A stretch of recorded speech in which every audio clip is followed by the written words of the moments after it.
Good morning बच्चों। कल हमने रिवीजन क्लास दिया था, हमको उम्मीद है कि आप सबको समझ में भी आ गया होगा। आज हम लोगों का जो सबसे महत्वपूर्ण पार्ट है that is the working power of bank sector का जो है working process of bank sources of bank का that is the limitation of the credit creation. Limitation of the credit creation का क्या मतलब होता है? Limitation of the credit creation का मतलब होता है ठीक है हमने बैंक में पैसा डिपॉजिट किया और बैंक उसी पैसे को दे देता है अपने रिस्क पर। हम बार बार यूज कर रहे हैं अपने रिस्क पर, हमारे रिस्क पर नहीं, अपने रिस्क पर दे देता है, किसी को क्रेडिट पर दे देता है। ये तो बात क्लियर हो गया। और ये भी सही है कि आज की इकोनॉमी उधारवाद that is based on the credit. आज आप देख रहे हो, जब से आप लोग थोड़ा बहुत जब से सेकंड ईयर में वो समझ भी रहे होगे कि रिजर्व बैंक तमाम चीजें कोशिश कर रहा है कि सस्ता लोन दो। ये क्रेडिट एक बहुत महत्वपूर्ण रोल अदा कर रहा है आज की पूरे वर्ल्ड इकोनॉमी में, चाहे वो एग्रीकल्चर हो चाहे इंडस्ट्रीज हो, उससे है। लेकिन वो बैंक जो क्रेडिट क्रिएट करता है वो पूरी तरीके से हमारे डिपॉजिट पर निर्भर करता है। ठीक है ना, ये बात बहुत क्लियर है। और जितना ज्यादा वो क्रेडिट करेगा उतना ही ज्यादा जो है इकोनॉमी डेवलप करेगी। जब ये class limitation of credit creation खत्म होगा तो हम आपको एक चीज बताएंगे कि कैसे डिपॉजिट और क्रेडिट में बहुत बड़ा डिफरेंस हो जाता है, 4 गुना 5 गुना। अगर बैंक की डिपॉजिट 100 रुपया है तो बैंक जो है under the direction of reserve bank of India 400-500 crore 400-500 रुपया तक क्रेडिट क्रिएट कर सकता है। विद कैलकुलेशन हम क्लास में समझा चुके हैं, लास्ट में हल्का सा बताएंगे, डिटेल नहीं बताएंगे क्योंकि क्लास में हम समझा चुके हैं विथ लेक्चर। अब लेकिन यहां पर क्वेश्चन होता है क्या बैंक सारे पैसे को क्रेडिट में क्रिएट कर सकता है? आंसर आता है no, there are so many limitation. Bank credit नहीं पूरा क्रिएट कर पाता है। अब जब क्रेडिट वो नहीं क्रिएट कर पाता, वो क्या क्या कारण है इस पे आएगा। पहला पॉइंट है मिनिमम लीगल रिजर्व।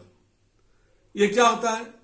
हमने बताया भी था कि रिजर्व बैंक ऑफ इंडिया को एक बहुत बड़ा अधिकार है कि वो बैंकों के डिपॉजिट का 3 to 15%, ध्यान देना 3 to 15% वो रिजर्व बैंक अपना डिपॉजिट का रिजर्व बैंक ऑफ इंडिया के पास रख दे और रिजर्व बैंक ऑफ इंडिया इस पर किसी भी प्रकार का इंटरेस्ट नहीं देता है। ये न करना कि रिजर्व बैंक का ये अत्याचार है, ये रिजर्व बैंक का एक क्रेडिट कंट्रोल पॉलिसी है।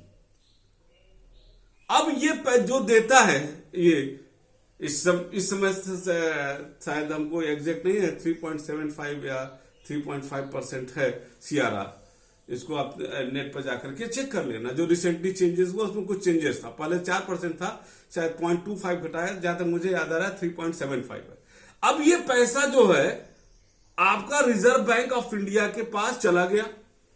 बैंक इस पैसे को नहीं दे सकता है किसी को उधार। और यहां पर ध्यान देना बात है, मेरा जो कैलकुलेशन है कि 0.25 अगर चेंज होता है CRR में तो रिजर्व बैंक के पास बैंकों का करीब 40,000 करोड़ रुपया रिजर्व बैंक के पास चला जाता है। 40,000 करोड़, 40,000 करोड़ करीब तो मेरा कैलकुलेशन है। 3 से 15% है रिजर्व बैंक को अधिकार, लेकिन इस समय जो है लगभग 3.75% है। ये पैसे पर इंटरेस्ट नहीं देता बैंक, इसे क्रिएट अब हमारा क्रिएट नहीं कर पाएगा। द फर्स्ट एंड फोरमोस्ट आपका हो गया that is the limitation of the credit creation. Second part है आपका, और इसको मैंने ये भी बताया था एक लेक्चर में कि रिजर्व बैंक ऑफ इंडिया इसी CRR के तहत बैंकों के थ्रू मार्केट में मनी सप्लाई को एडजस्ट करता है और इन्फ्लेशन और रिसेशन की स्थिति को नियंत्रित करता है। ये दिस इज द एक तरह से रिजर्व बैंक के ब्रह्मास्त्र है, वो महंगाई को या रिसेशन की स्थिति को नियंत्रित करने का। ये बहुत बड़ा रिजर्व बैंक के पास हथियार है। जब ये हमने एक लेक्चर में बताया था, अब बहुत डिटेल जब हम लोग रिजर्व बैंक और सेंट्रल बैंक बहुत आगे जाकर के जब उसको पढ़ेंगे तो I will explain in detail. Second है amount of cash limitation. Amount of cash क्या है? The important factor on which the extent of credit creation depend upon the amount which a bank possesses. We have shown that banks have to redeem their demand deposit in coins and currency notes at the request of the creditor, depositor. Failure to do, देखिए bank पैसा जो deposit कराता है वो इसलिए कि bank जब भी आप डिमांड करो हम पैसा दे देंगे। अब बैंक को एक सर्टेन अमाउंट अपने pass on the basis of the custom and practices वो रखता है कि इतना पैसा लोग मांगने आ सकते हैं। अब मान लीजिए 100 रुपया डिपॉजिट है, बैंक ने डिसाइड किया कि भैया 10 रुपया तो हमारे पास होना चाहिए। This is apart from the CRR. वो पैसा बैंक अपने पास रखेगा। अब ऐसे दशा में वो 10 रुपया अगर अपने पास रखता है कि एनी पर्सन जिसका डिपॉजिट है वो आएगा हम दे देंगे, तो उस पर भी तो उसको वो इंटरेस्ट क्रिएट, उस पर भी वो क्रेडिट दे नहीं सकता है। ध्यान दीजिएगा, वो क्रेडिट आपको नहीं देगा। अगर इन सर्टेन केस, ये ध्यान देना बहुत इंपॉर्टेंट चीज बोले यार, इन सर्टेन केस यदि कोई डिपॉजिटर आता है और बैंक उसको कैश नहीं दे पाता, और रेगुलर आप अखबार में पढ़ते हो कि बैंक, रिजर्व बैंक ने फलाने बैंक का लाइसेंस रद्द कर दिया, फलाने का ये कर दिया, क्यों? क्योंकि वो दे नहीं पाया। ये बैंक को इंसॉल्वेंसी, दिवालियापन की तरफ ले जाने वाली बात हो जाती है। इसलिए बैंक की क्रेडिट पर ही बात आ जाती है, बैंक की गुडविल पर आ जाती है कि वो जब भी कोई उसका डिपॉजिटर है उसको पैसा वो दे। ये हो गया पॉइंट नंबर 2। पॉइंट नंबर 3 हो गया आपका behaviour of the public. The behaviour of public influence the credit creating capacity of bank. If the public decide to economize on cash balance, it will either not withdraw or withdraw only marginally. यदि हम लोगों ने कोई पैसा bank में जमा किया है, अगर हम ना निकालें, यहां पर हम एक चीज बता दें, सारे बैंकों का, जैसे हम लोग अपने बैंक में अकाउंट खोलते हैं, सारे bank reserve bank of India में अकाउंट खोलते हैं। अब अगर हम कैश ना निकालें और ज्यादा से ज्यादा चेक के थ्रू काम करें, पॉइंट नंबर 1, और दूसरा हम कैश का काम कम से कम करें, तो बैंक के पास कैश बैलेंस ज्यादा रहेगा। इससे कैश बैलेंस माने इन डिपॉजिट, तो बैंक को कैश बैलेंस कम रखना पड़ेगा। डिपॉजिट पे जो पैसा रहेगा बैंक थ्रू उसको जो है क्रेडिट क्रिएट कर सकता है। और रिजर्व बैंक ऑफ इंडिया के पॉइंट ऑफ व्यू से, चूंकि बैंक एक पैसा जो अगर हम चेक से या अदर इंस्ट्रूमेंट से इस्तेमाल करते हैं तो एक बैंक से दूसरे बैंक में पैसा चला जाता है, लेकिन रिजर्व बैंक ऑफ इंडिया के पॉइंट से रिजर्व बैंक का डिपॉजिट नहीं करता है।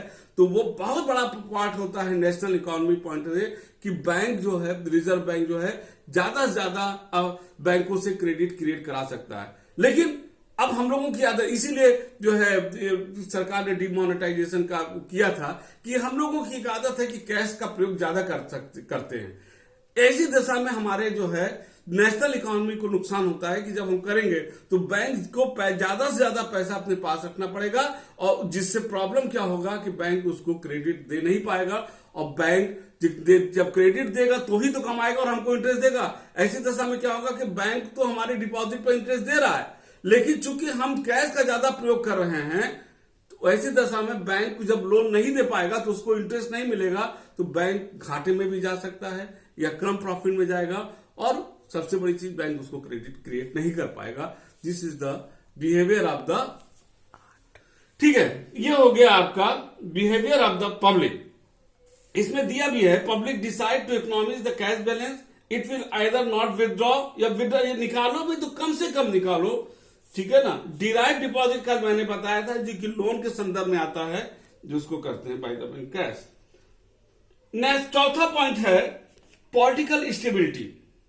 देखिए बहुत बड़ी चीज है, सरकार किसी की भी हो, वहां पर अगर अस्थायी सरकार है, जैसे इस समय है, इसके पहले मनमोहन सिंह जी की सरकार थी, 10 साल चली, ये भी सरकार है दूसरे टर्म में आ गई है।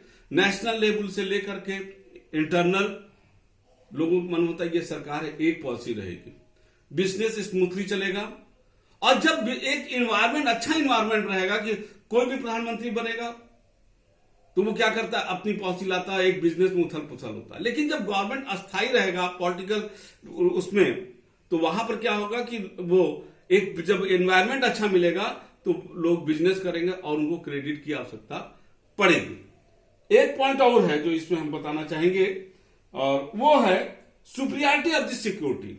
बैंक जब भी कोई लोन देता है वो कोई ना कोई सिक्योरिटी या एसेट्स मॉर्गेज करता है।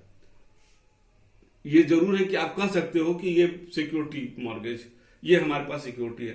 बैंक के निगाह में सिक्योरिटी सही है कि नहीं सही है। हो सकता है कि मैंने जो है MF हुसैन का पोर्ट्रेट 1 करोड़ में खरीद लिया हो, लेकिन बैंक के निगाह में वो 1 करोड़ का नहीं है। बैंक ये देखता है कि आसानी से क्या वो लिक्विडेट हो सकता है, तो या उस अगर और क्या अगर हम उसको लिक्विडेट करने जाए तो लीगल प्रोसेस ना हो जाए। जैसे मान लीजिए जमीन है, तो जमीन जल्दी बिकना दिक्कत करेगा और तब तक आप मुकदमा कर दोगे और स्टे मिल जाएगा। तो बैंक ऐसे सिक्योरिटी को रखना चाहता है जिसको वो आसानी से लिक्विडेट कर सके और लोन दे सके। अब आपके पास किस टाइप का सिक्योरिटी है जो बैंक के पास रखोगे, ये आपको पर निर्भर है। जितना अच्छा सिक्योरिटी बैंक के निगाह में रहेगा, बैंक उतना ही ज्यादा लोन दे देगा। ये हमारे पास हो गया पॉइंट नंबर 5 तक, और हमारे ख्याल से ये समझ में आ गया होगा। आगे कल के क्लास में हम आपको जो है इसके आगे का सेशन जो आगे पॉइंट है उसको बताएंगे, साथ ही साथ प्रिकॉशन टेकन बाय बैंक जो पॉइंट है उसको बताएंगे। हमारे ख्याल से ये चीजें समझ में आ गई होगी, और इसी के साथ थैंक यू।